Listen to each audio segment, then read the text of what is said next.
A black army captain, in full-dress uniform, is racially profiled and cuffed.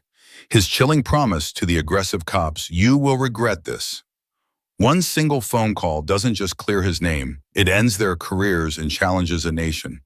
Witness the fallout when prejudice meets unbreakable honor and the power of a system accountable. The late afternoon sun casts long, somber shadows across the asphalt as Captain Elijah Wexler, U.S. Army, pulled his modest sedan into a gas station just off Interstate 95. His crisply pressed Class A uniform, a symbol of unwavering dedication and sacrifice, felt customary yet bore an added weight today. Having just attended a memorial service for fallen comrades from his former unit, the scent of pine from the wreath still clung faintly to the fabric. He was en route back to Fort Liberty, a long drive that necessitated this brief stop. As Elijah stepped out, the polished gleam of the captain's bars on his shoulders and the array of ribbons on his chest were unmistakable. He moved with the quiet efficiency of a career soldier, unscrewing his gas cap, the mundane action a stark contrast to the solemnity of the preceding hours. He was a man of discipline, his expression composed. Reflecting the gravity of the day rather than any discernible agitation, he had just inserted the nozzle when a local sheriff's cruiser, a grimy Ford Explorer, veered aggressively into the station. Parking at an angle that partially blocked his vehicle, two men emerged. The first, a burly, red-faced deputy with a thick mustache and mirrored sunglasses, was Deputy Norris, his partner. Officer Tannen, younger and leaner, had a nervous energy about him, his hand hovering near his sidearm. They didn't approach. They advanced, their demeanor instantly confrontational. Well, what have we here?" Norris's voice was a gravelly drawl, loud enough to turn the heads of a family refueling their minivan nearby and the lone cashier inside the station's convenience store. Elijah straightened, removing the nozzle from his tank, his training kicking in. He faced them squarely, his posture relaxed but alert. "Is there a problem, Deputy?" he asked, his tone even, betraying no surprise or alarm. Norris stopped a few feet away, Tannen flanking him. "Problem. We'll ask the questions. What are you doing here, soldier's boy?"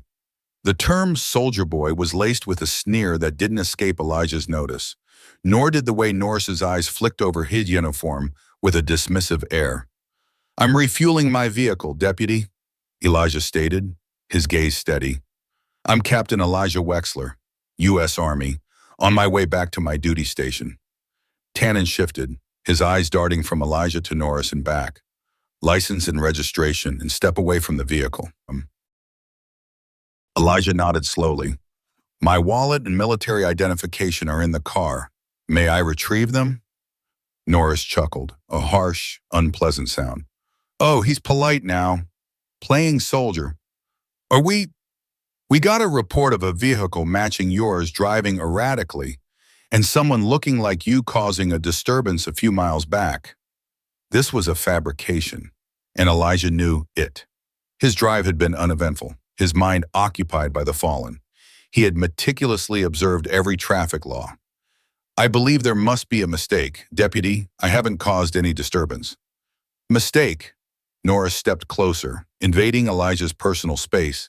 The smell of stale coffee and aggression radiated from him. "The mistake was you thinking you could just parade around here. We decide what's a disturbance." The family in the minivan had stopped pumping gas, their faces etched with a mixture of fear and curiosity.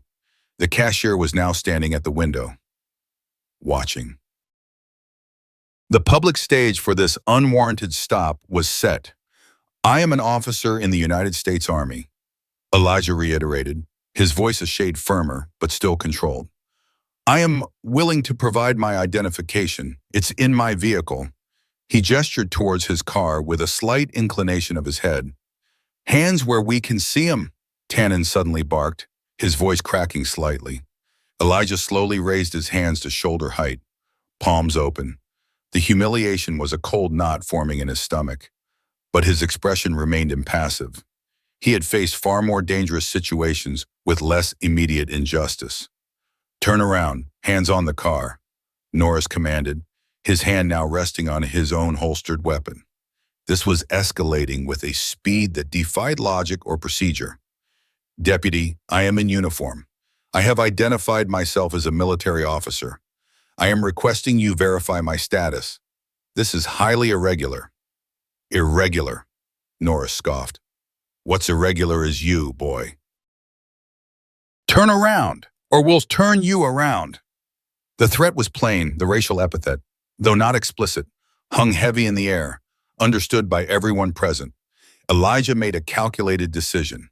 Physical resistance was out of the question. It would only play into their narrative. He would comply, but he would not break. Slowly, he turned and placed his hands on the trunk of his car. The metal felt cool beneath his palms. The click of handcuffs ratcheting shut was brutally loud in the sudden quiet. The cold steel bit into his wrists. Norris roughly patted him down, his movements unnecessarily forceful. "What have we got here, Tannen?" "A real American hero," he sneered, pulling Elijah's keys from his pocket. The family in the minivan had quickly bundled their children into the vehicle and were driving away. Casting furtive, frightened glances back, the cashier had disappeared from the window. Only the hum of the gas pumps in the distant traffic on the interstate broke the silence. Elijah stood there, cuffed, in the uniform he had worn with pride for over a decade, a uniform that spoke of service to the very country whose laws were now being so blatantly and personally twisted against him. The memorial service, the solemn faces of his comrades' families, the quiet dignity of the flag-draped coffins. It all felt a universe away from this degrading spectacle. Norris leaned in close to Elijah's ear. "You got a real attitude problem. You know that too calm, too collected, makes me think you're hiding something." Elijah didn't respond. He focused on his breathing, on maintaining his composure. He had been trained to withstand interrogation, to endure hardship. This was a different kind of assault, one aimed at his dignity, at his very identity as a soldier and a black man. Tannen, meanwhile, had opened Elijah's car door and was rummaging through the glove compartment. He pulled out a worn leather billfold. "Got his wallet, Dep," Norris smirked. "Well, let's see who our hero really is." He snatched the wallet from Tannen, flipping it open. Elijah's military ID, with his photograph, rank, and full name, was clearly visible in the plastic window. Norris stared at it for a long moment. His smirk didn't falter, but a flicker of something unreadable passed through his eyes behind the sunglasses. He snapped the wallet shut without comment and tossed it onto the dashboard of Elijah's car. He didn't acknowledge the ID, didn't read the name aloud, didn't ask for verification. The proof that invalidated their pretext was right there. Yet they ignored it. The prejudice was the point, not any supposed crime. "All right, let's take him in," Norris said, grabbing Elijah's cuffed arms. "Teach him some respect." As they began to lead him towards their cruiser, his back to his own car, his dignity under public assault, Elijah Wexler spoke, his voice low, devoid of panic or anger, yet carrying a chilling weight of absolute certainty. It was a simple statement, a pronouncement of future fact rather than a threat. "You two will regret this." Norris just grunted, shoving him forward. Officer Tannen glanced back at Elijah, a brief, almost imperceptible hesitation in his step. Before hurrying to open the cruiser's back door, the door slammed shut, a final, metallic punctuation to the public humiliation of Captain Elijah Wexler. The world outside the grimy window was a blur as the cruiser sped away from the mine station, leaving his car and his integrity temporarily abandoned. But inside that suffocating police vehicle, a single, decisive thought was already forming in Elijah's mind, a phone call. One phone call to the right person. The local police station was a drab, utilitarian building, smelling of stale coffee, disinfectant, and a low hum of bureaucratic indifference. Captain Elijah Wexler sat on a hard plastic chair in a small processing room, his cuffed hands resting in his lap. The military precision of his uniform was now rumpled, a stark contrast to the slovenly appearance of the station itself. Deputy Norris had swaggered off after delivering him, leaving Officer Tannen to handle the initial paperwork. Tannen, away from Norris's overbearing presence, seemed less overtly hostile, but was clearly out of his depth, fumbling with forms and avoiding eye contact. Name, Tannen asked, pen poised over a dog-eared arrest report. Captain Elijah Wexler, United States Army, Elijah stated, his voice even, betraying no hint of the cold anger simmering beneath his composed exterior. Just the name, for the form. Tannen mumbled, not looking up. Elijah Wexler. He scribbled it down. Occupation Captain, United States Army, Elijah repeated, emphasizing each word slightly. Tannen sighed, finally glancing up, a flicker of something, perhaps discomfort or a dawning awareness of the irregularity of the situation, in his eyes. He saw the captain's bars, the ribbons. He wrote U.S. Army reluctantly. The process continued with the mundane questions that address his current military housing code, date of birth. Each question, each procedural step, felt like another layer of indignity piled onto the initial affront at the gas station. When it came time for fingerprinting, Tannen handled the ink and roller with an awkwardness that suggested it wasn't his usual task. As Elijah's fingers, one by one, were pressed onto the card, the cold, clinical nature of the process, the reduction of his identity to a set of whirls and loops, struck a dissonant chord. It wasn't the procedure itself. He'd been fingerprinted multiple times for security clearances in his military career. It was the context, the assumption of criminality, the erasure of his service, the blatant prejudice that had led him here. As Tannen wiped ink from Elijah's fingers with a rough paper towel, the deputy made a clumsy attempt at conversation, or perhaps justification. Look, we just gotta follow procedure. Reports come in, we gotta check them out. No hard feelings. Elijah looked at Tannen, his gaze direct and unflinching. Officer, what report led to me being handcuffed in my Class A uniform while refueling my vehicle, without any probable cause?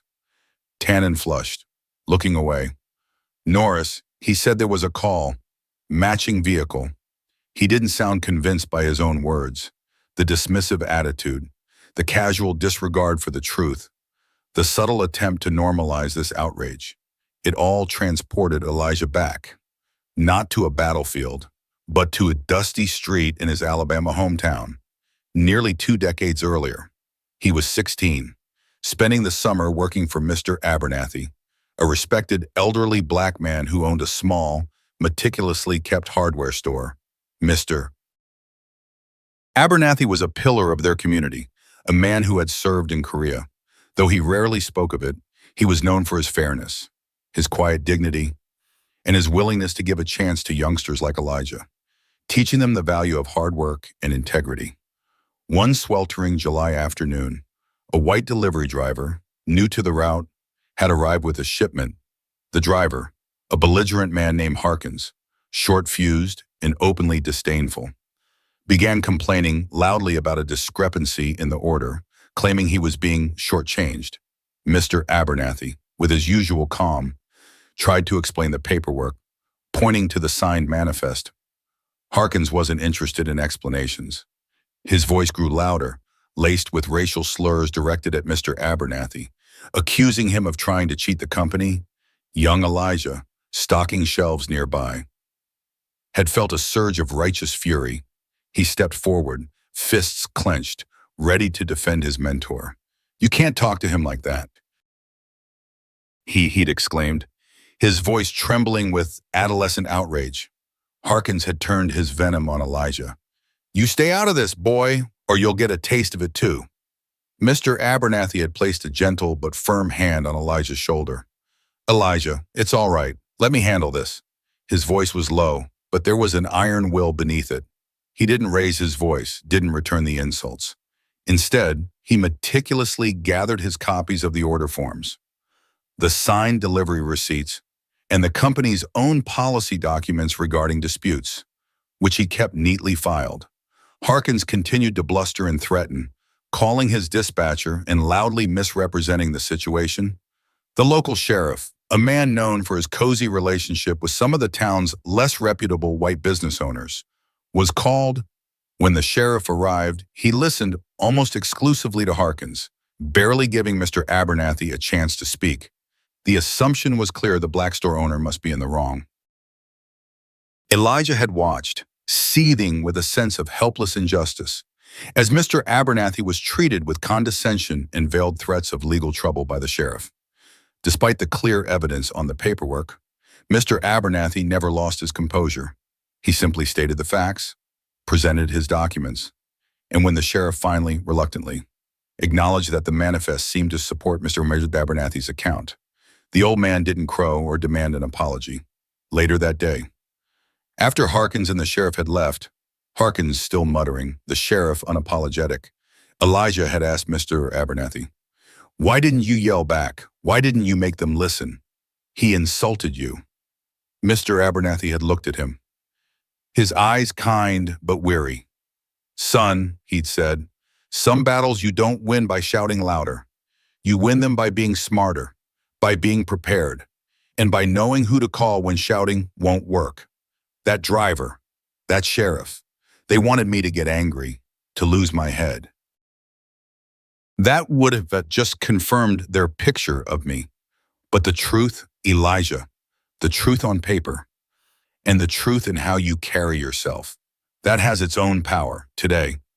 The paperwork spoke for me, sometimes. You need to find someone higher up the chain who understands the language of that truth, someone who can't afford to ignore it." Mr. Abernathy had then quietly dictated a letter to Elijah, not to the sheriff or Harkins's immediate boss, but to the regional vice president of the delivery company, a man he knew by name from years of business dealings. He enclosed copies of all relevant documents and a calm, factual account of Harkins's conduct in the sheriff's biased intervention. 2 weeks later, Harkins was reassigned to a different route, away from their town. A district manager from the delivery company personally visited Mr. Abernathy to apologize. It wasn't a public spectacle, but it was a quiet, effective victory against a deeply ingrained prejudice, achieved not through emotional outburst, but through strategic, documented action in leveraging existing relationships and formal channels. The lesson had seared itself into Elijah's young mind. Emotional reactions in the face of bigotry often empowered the aggressor. True power lay in controlled strength, meticulous evidence, and the strategic application of pressure through the correct channels. It was a lesson that had guided him through challenging moments in the military, where undercurrents of prejudice sometimes surfaced, and it was the lesson guiding him now. Sitting in this sterile room, his Class A uniform, the captain's bars, the ribbons, they weren't just symbols of his personal achievements. They were representations of an institution with protocols, with a chain of command that reached to the highest levels of the nation's leadership. Norris and Tannen, in their ignorance and arrogance, had not just accosted a black man, they had accosted a United States Army captain in full uniform, on official travel status implicitly connected to his duties. They had created an incident that, if escalated correctly, would trigger a response far beyond their small-town jurisdiction. Elijah was brought back to the present by Tannen sliding a form across the table. "You get one phone call. Keep it brief." Elijah looked at the cheap plastic phone on the wall. One call. Mr. Abernathy had used a letter in existing business contacts. Elijah Wexler, Captain, U.S. Army, had a more direct and immediate option. His mind was clear. He knew exactly who to call. The past had been painful, but it had also been instructive. He reached for the phone, the memory of Mr. Abernathy's quiet dignity and strategic mind fortifying his resolve. The words, "You too will regret this," were not born of impulsive anger, but of a deep historical understanding of how such battles were truly won. The cheap plastic receiver felt greasy in Captain Elijah Wexler's hand. He punched in the memorized number, a direct line he rarely used, reserved for situations of utmost urgency where the standard chain of command might prove too slow or be compromised. It rang twice. Then a crisp, no-nonsense voice answered. "Operations Center, duty officer speaking. This is Captain Elijah Wexler. Service number Elijah began, his voice steady and precise, reciting his credentials. I require immediate contact with General Abram Thompson, authorization code Sierra Victor 900. There was a brief pause on the other end, the kind that indicated a rapid shift in attention, a sudden focusing. The authorization code was not one to be used lightly. Stand by, Captain. The line went quiet, not with a whole tone, but with the dead air of active redirection. Less than 30 seconds later, a different voice came on the line, deeper, resonant with authority, and instantly recognizable to Elijah. Wexler, what in God's name is going on? Your authorization is for emergencies. General Thompson's voice, though surprised, held an undercurrent of concern. Thompson was a four-star general, a man who had mentored Elijah from his early days as a lieutenant. Recognizing his potential, they weren't friends in the conventional sense, but there was a deep, mutual respect forged over years of service. Sir, I've been unlawfully detained by local law enforcement in... Elijah paused, glancing at a faded county map tacked to the wall. Braddock County, South Carolina. I was at a gas station, in full Class A uniform, en route to Fort Liberty. Two officers, Deputy Norris and Officer Tannen, handcuffed and arrested me without cause, refusing to properly verify my military identification, which was readily available. I am currently at the Braddock County Sheriff's Department. He relayed the facts succinctly, without embellishment or emotional plea. The silence on the other end was heavy. When General Thompson spoke, his voice was dangerously calm. Are you physically unharmed, Captain? Yes, General, thus far. Give me the name of the Sheriff's Department and your approximate location again, and the names of the arresting officers. Elijah repeated the information. He could hear the faint clicking of a keyboard in the background on the general's end. Captain, Thompson said, his voice now like chipped granite, remain compliant but firm. Do not consent to any further searches or interrogations without legal counsel present, military if possible. I am making 2 calls immediately, one to the Judge Advocate General's Corps, another to the National Command Authority Liaison.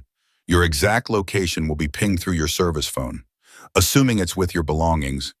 This situation is unacceptable. We will address this. Wexler, swiftly. Understood, General, thank you. Stay strong, Captain. The line clicked dead. Elijah replaced the receiver. A small measure of the cold knot in his stomach loosened, but he knew this was just the beginning.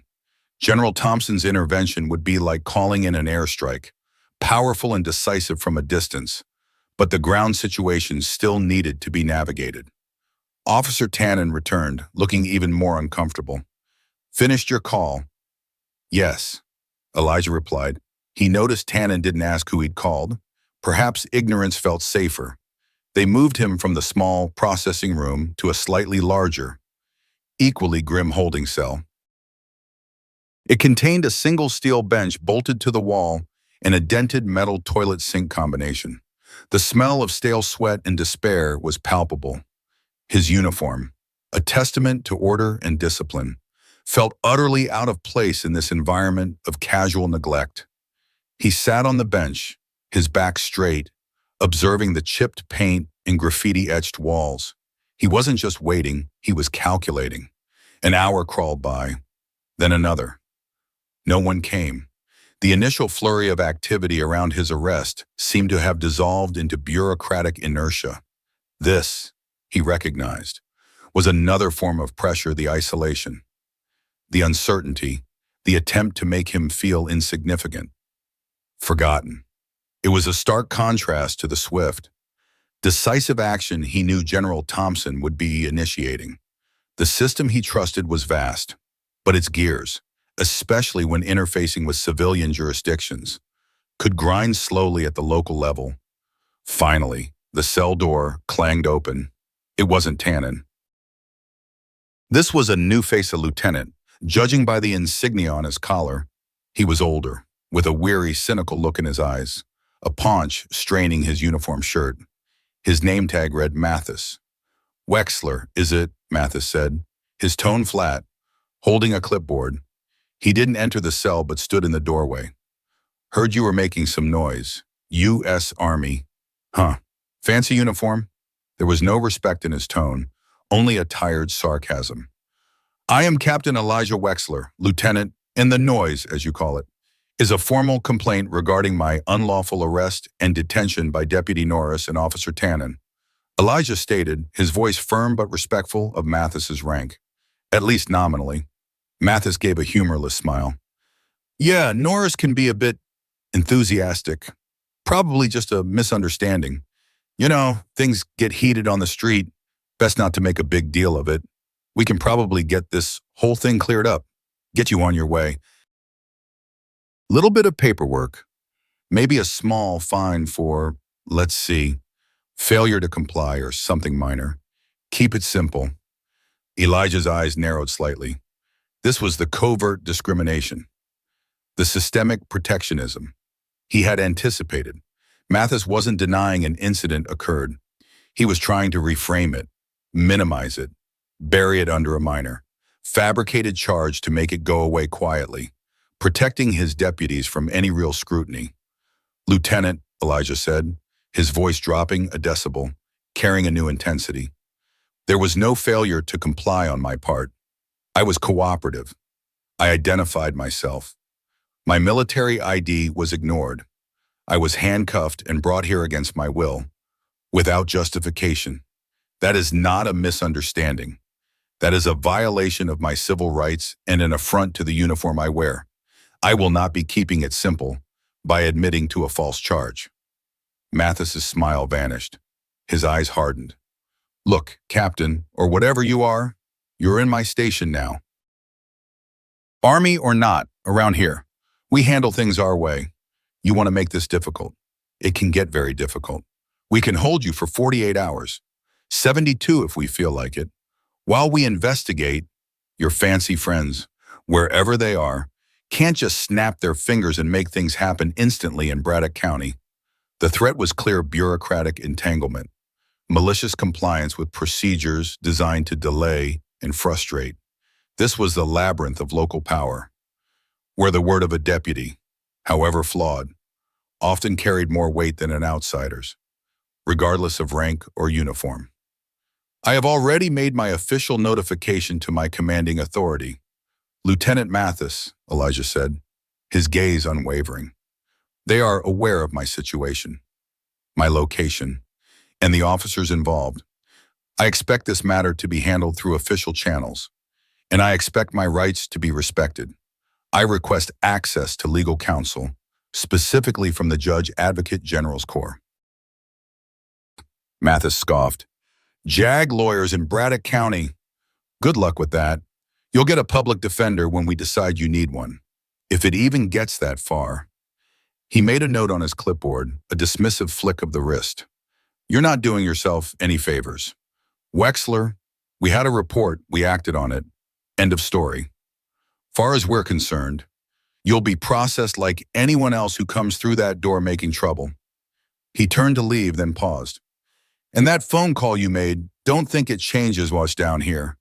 We deal with big shots trying to throw their weight around all the time. Doesn't impress us. The cell door slammed shut again, the sound echoing with a chilling finality. Elijah remained seated, his composure intact, but the tension had undeniably ratcheted up. Mathis's dismissiveness, his overt attempt to intimidate and downplay the severity of the situation, was a clear signal. The local machinery was closing ranks. They were betting that their insular world could withstand pressure from the outside, that the word of a decorated Army captain would get lost in their self-serving narratives and procedural delays. Elijah knew, however, that General Thompson was not a man to be easily dismissed. The calls he'd set in motion were not mere suggestions. They were directives carrying the weight of the Department of Defense. The wheels of a much larger, more powerful system were now turning. The question was, how much damage? How much further indignity? Would the local system inflict before those larger wheels crushed its petty defenses?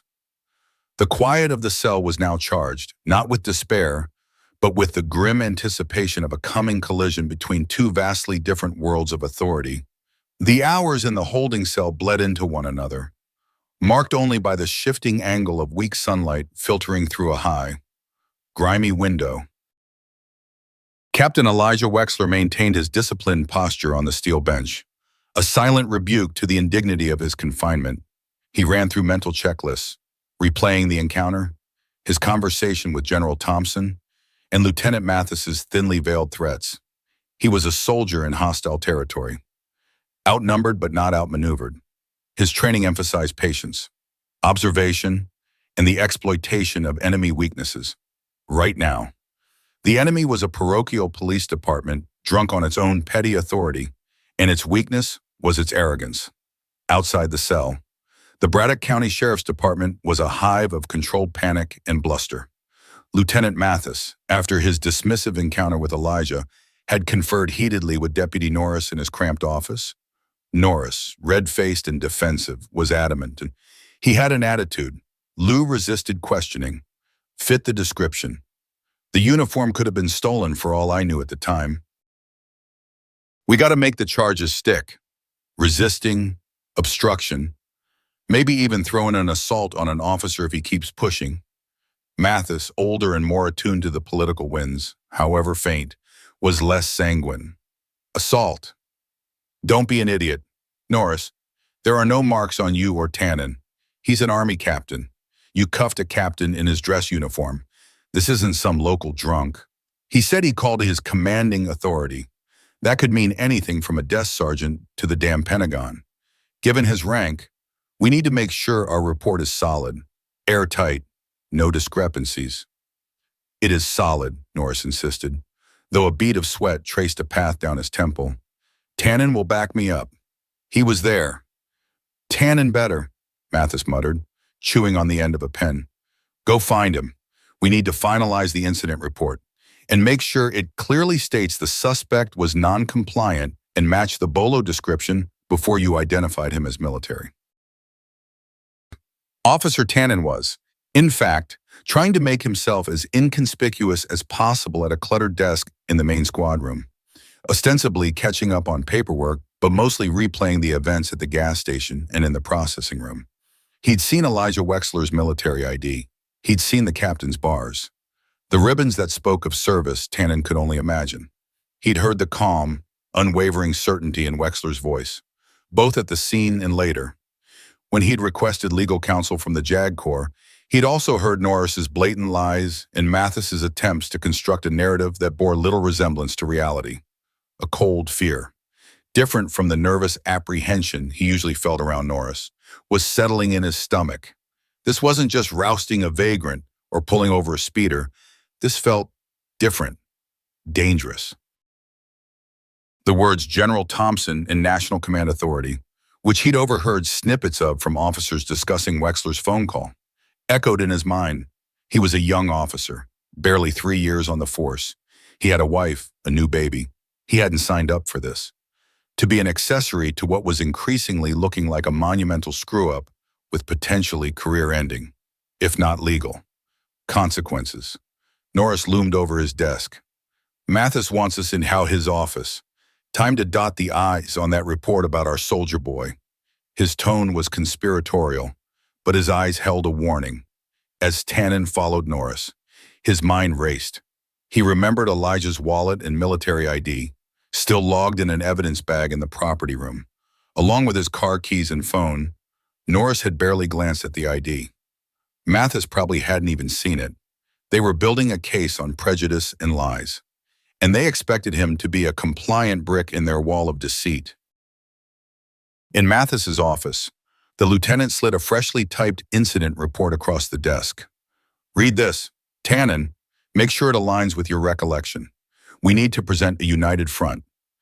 Tannen scanned the report. It was a masterpiece of fiction.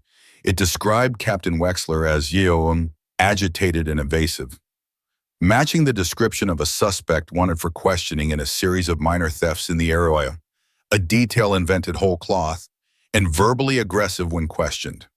It mentioned his military status only as a late discovery, downplayed its significance, and emphasized his refusal to obey lawful orders as the primary reason for arrest. His own statements were twisted, his observations omitted. "Looks about right, doesn't it?" Norris said, watching him intently. Tannen felt a wave of nausea. This was his moment. He could sign it, become complicit, and hope the storm blew over. Or he could do something. Mr. Abernathy's quiet courage wasn't in his direct experience, but the instinct for self-preservation, mixed with a dawning, unwelcome sense of right and wrong, was a powerful motivator. He stalled. The part about minor thefts, I don't recall that being part of the initial dispatch. Dep. Was that new intel? He tried to keep his voice neutral. Norris glared at sir. Dispatch details can be fluid. He matched a general description we had. It all fits. Mathis chimed in, his voice smoother. The point, Tannen, is that his behavior was suspicious and uncooperative from the get-go. That's what led to the arrest. The rest is just context for the report. Tannen knew he couldn't openly defy them. Not here, not now. But he also knew he couldn't sign that report as it was. He needed to buy time or create a disruption. Suddenly, an idea, desperate and risky, sparked. He feigned a coughing fit, a harsh, racking series of coughs that made him double over. Sorry, swallowed wrong. Need some water. He gasped, eyes watering. Mathis and Norris exchanged annoyed glances. Christ, Tannen, get a grip, Norris grumbled. Desk, my water bottle, Tannen wheezed, stumbling out of the office before they could protest further, leaving the unsigned report on Mathis's desk. He didn't go for water. His heart hammered against his ribs. He walked quickly, almost ran, to the property room. It was temporarily unstaffed. The clerk was on a coffee break. He located Elijah's clear plastic bag of belongings. The military ID was face up, gleaming under the fluorescent lights. His hands shook as he pulled out his personal smartphone. He wasn't a spy. He wasn't a hero. But he also wasn't going to be the fall guy for Norris's bigotry and Mathis's cover-up, with fumbling fingers. He snapped a clear photo of Captain Wexler's military ID. Then he remembered the initial field notes Norris had scrawled at the gas station. Crude, barely legible, but crucially, lacking any mention of minor thefts or verbal aggression. Those notes, he knew, were supposed to be transcribed and then supplemented into the official report. They were likely still on Norris's messy desk or perhaps already shredded. But what if they were not? He didn't have time to search. He needed to do something with the photo he did have. He thought of his cousin, a paralegal at a small civil rights law firm in Columbia, the state capital. She'd told him once about a confidential tip line run by a coalition of civil rights organizations. He still had the email address saved in his contacts, just in case he'd never thought he'd use. His fingers flew across the screen, attaching the photo. The subject line, urgent, unlawful arrest of military officer, Braddock County. In the body, he typed a hasty, anonymous message. U.S. Army Captain Elijah Wexler, in uniform, arrested without cause today. Braddock County SO, ID, ignored. Officers Norris and Tannen, holding him now. This is wrong. He hit send, his breath catching in his throat. He deleted the photo and the sent email from his phone, then quickly took a long drink from the water fountain, splashing some on his face. He composed himself as best he could and walked slowly back towards Mathis's office, his mind a turmoil of fear and a strange, unexpected surge of, not courage, perhaps, but a desperate attempt at self-preservation that aligned, for a moment, with justice. He had no idea if his anonymous email would do anything. It was a digital message in a bottle, tossed into a vast ocean. But it was an act, a small crack, chiseled by an unlikely hand, in the blue wall of silence that Mathis and Norris were so desperately trying to fortify. It was the first act of concrete resistance from within the system, born not of heroism, but of a dawning realization that some lines shouldn't be crossed, and some storms were too big to ride out by simply going along. The stale air in Captain Elijah Wexler's cell had grown thick with the unspoken tension of waiting. He maintained his vigil, a study in disciplined patience. When the distant sounds from the main station area began to change, the usual low hum of activity was punctuated by sharper, more authoritative voices, then a distinct commotion that signaled a disruption to the Braddock County Sheriff's Department's grimy equilibrium. Elijah didn't react visibly, but his senses sharpened. Something was shifting. Lieutenant Mathis was in his office, brow furrowed as he reviewed Norris's increasingly embellished draft of the incident report. When the front desk officer buzzed him, her voice tight with an uncharacteristic nervousness, "Lieutenant, there are, some lawyers here." For the military man, Wexler, Mathis frowned. "Lawyers, what lawyers? Public defender hasn't even been assigned." He pushed back his chair. "I'll handle it." As he strode toward the reception area, he mentally prepared his usual spiel. For overly eager attorneys delay, obstruct, assert local jurisdiction, he was not prepared for what greeted him. Standing in the cramped lobby were two individuals who radiated an aura of crisp professionalism, utterly alien to the station's usual denizens. A woman with sharp, intelligent eyes and an impeccably tailored suit introduced herself first. "Lieutenant Mathis, I am Sarah Holloway, from the Southern Justice Coalition. We're here to see our client, Captain Elijah Wexler. We have reason to believe he is being unlawfully detained." Her voice was calm but carried an unmistakable edge of steel. Beside her, a younger man, equally well-dressed, held a briefcase, his gaze sweeping the lobby with keen observation. Before Mathis could formulate a response beyond a surprised grunt, the main doors opened again. This time, two figures in U.S. Army uniforms entered, a major and a captain, both wearing the distinctive insignia of the Judge Advocate General's Corps. Their polished boots clicked decisively on the worn linoleum floor. "Lieutenant Mathis," the major said, his voice resonant with military authority. "I am Major David Reisman, JAG Corps. This is Captain Livia Serrano. We are here on direct orders from the Department of the Army, Office of General Abram Thompson, to provide legal counsel for Captain Elijah Wexler and to ascertain the circumstances of his detention. We require immediate access to our officer." The lobby, already small, seemed to shrink further. The desk officer stared, wide-eyed. A couple of deputies who had been milling about froze, their conversations dying in their throats. Sarah Holloway and Major Reisman exchanged a brief, almost imperceptible nod, a silent acknowledgement of unexpected but welcome parallel forces. Mathis felt a wave of cold realization wash over him. This was no longer a local matter he could control with bluster and bureaucratic stonewalling. The big shots he had so contemptuously dismissed were here. In force, one phone call from Wexler and one anonymous email, though he knew nothing of the latter, had brought the full weight of external scrutiny crashing down on his small fiefdom. "Well, now," Mathis began, trying to regain his composure, to project an authority he no longer felt. "This is all highly unusual. We have a process here. The process we're concerned with."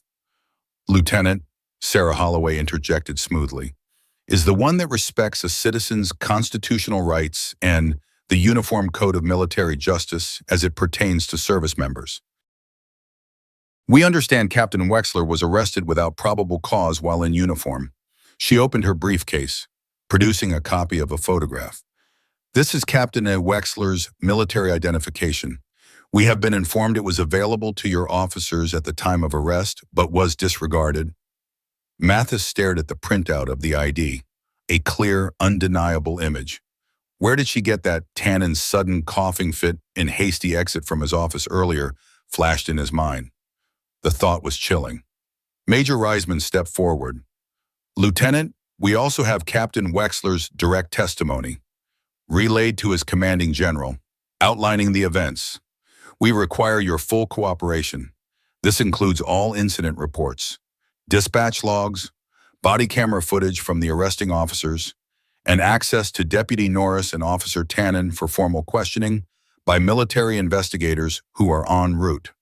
The phrase "military investigators en route" hit Mathis like a physical blow.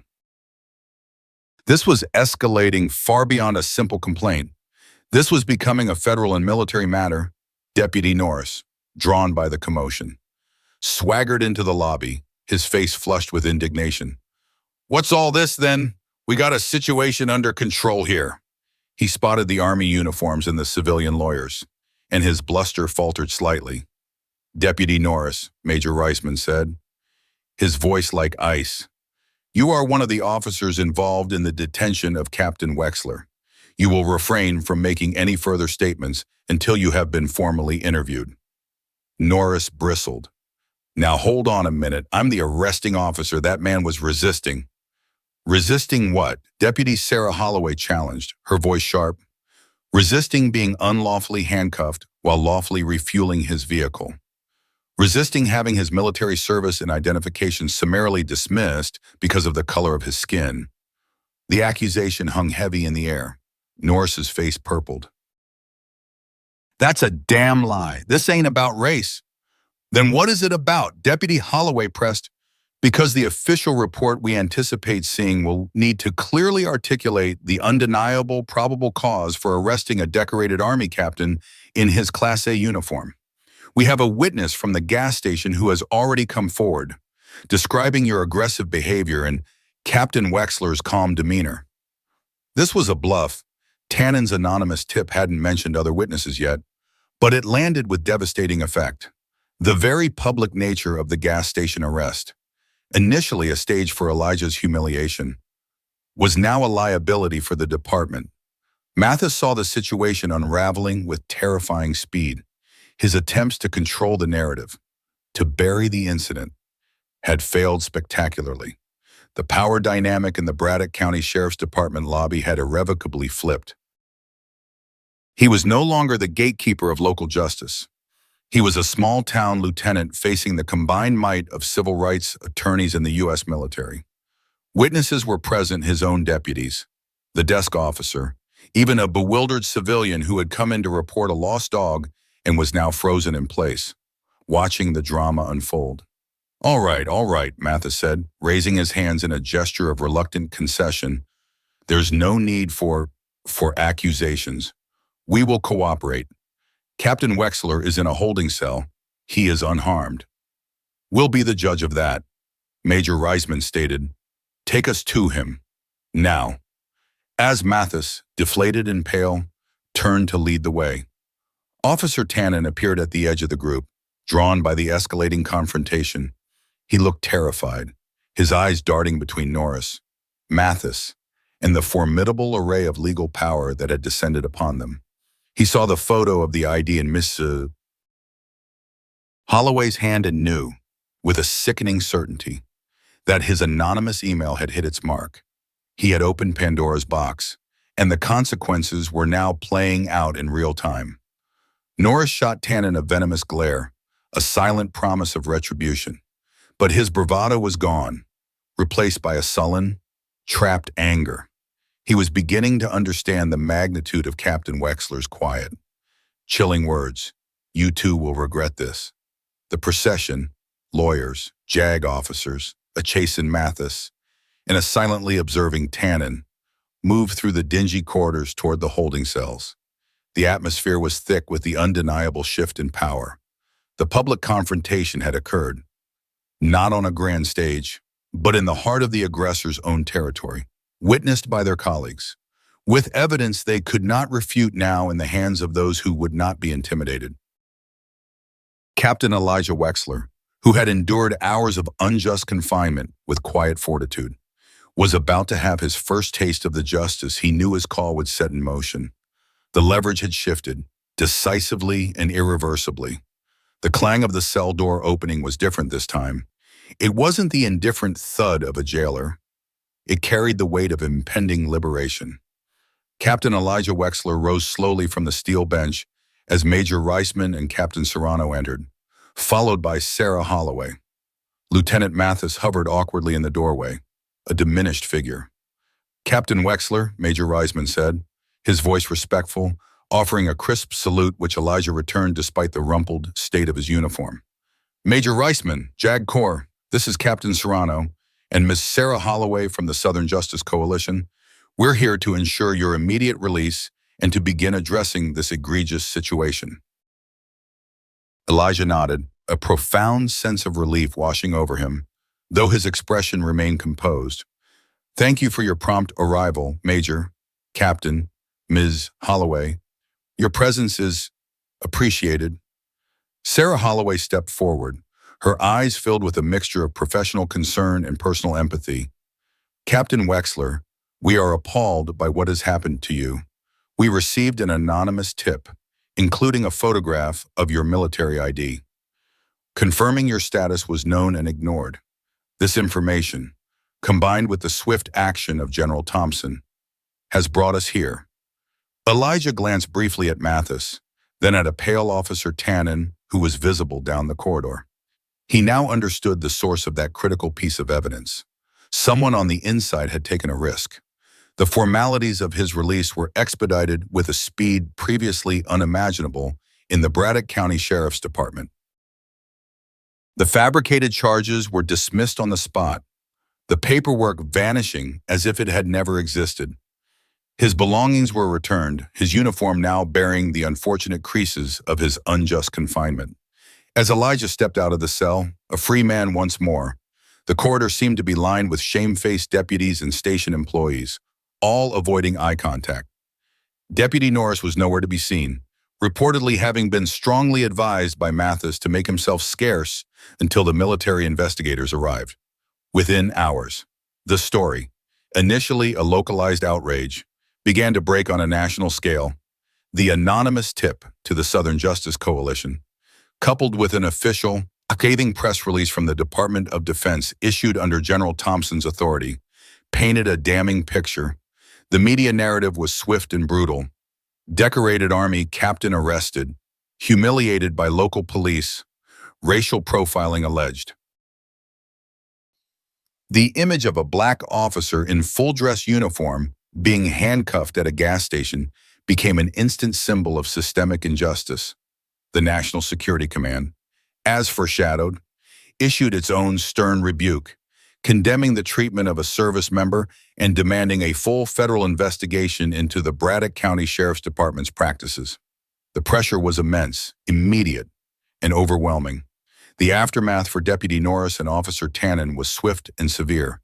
The internal investigation, now spearheaded by military investigators with federal oversight, was anything but the whitewash Mathis might have hoped for.